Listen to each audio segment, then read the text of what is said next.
আপনার বাবুটা রুটিনটা বলেন যে সকাল থেকে রাত অবধি কি করেন আপনি আগে বলেন? আমি আমার বাবুর জন্য সকালবেলা ভোরে 5:30টায় ওরে আগে উঠায় নামাজ কালাম পড়ায় ওরে ওর বাবার সাথে এখানে প্রতিষ্ঠানে দিয়ে পাঠাই।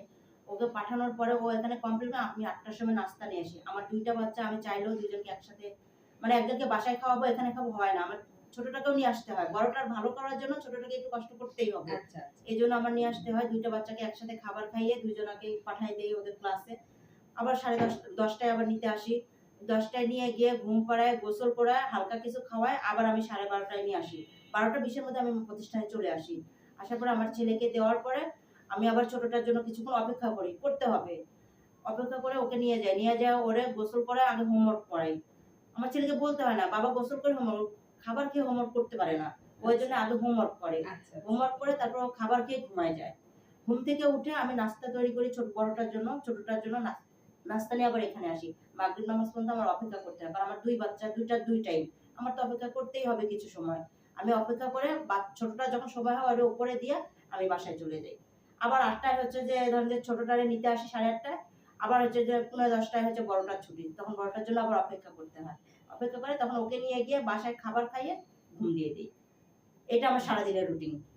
আচ্ছা, এতে আমার মনে হয় যেন যেটা একটা রেস্ট্রিকশন মধ্যে একটা রুটিনের মধ্যে থাকে যে তাহলে ওদের ফিজিক্যাল গ্রোথ বলেন, মেন্টাল গ্রোথ বলেন ওটা মনে হয় ডেভেলপ হচ্ছে, তাই না না? আপনার যে ফার্স্ট করতে হবে কি আপনার বাচ্চাকে যদি আপনি ভালো রেজাল্ট বা ভালো করতে চান, আপনাকে ফার্স্ট করতে আপনার নিজে আপনার রুটিনে চলতে হবে আগে।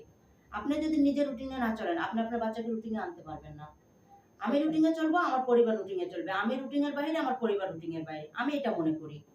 আমি দ্যাটস একটা গাছ রাইট। লাগাইলাম, গাছটা জি। বেড়া দিলাম না, ছাইড়ে দিছি। ছাগলে গরুয়ে তো খাবেই। আর আমি যদি বেড়াটা ঠিকমতো দেই, বেড়াটা শক্ত মাশাআল্লাহ, করতে মাশাআল্লাহ। হবে। জি, জি। বেড়াটা যদি নড়বড় করে দেই, বেড়াটা তো ছাগল ছিঁড়ে নিয়েই যাবে। অবশ্যই। এজন্য আমার বেড়াটাকে শক্ত হবে। আপনি আপনার বাসার আপনিই মূল।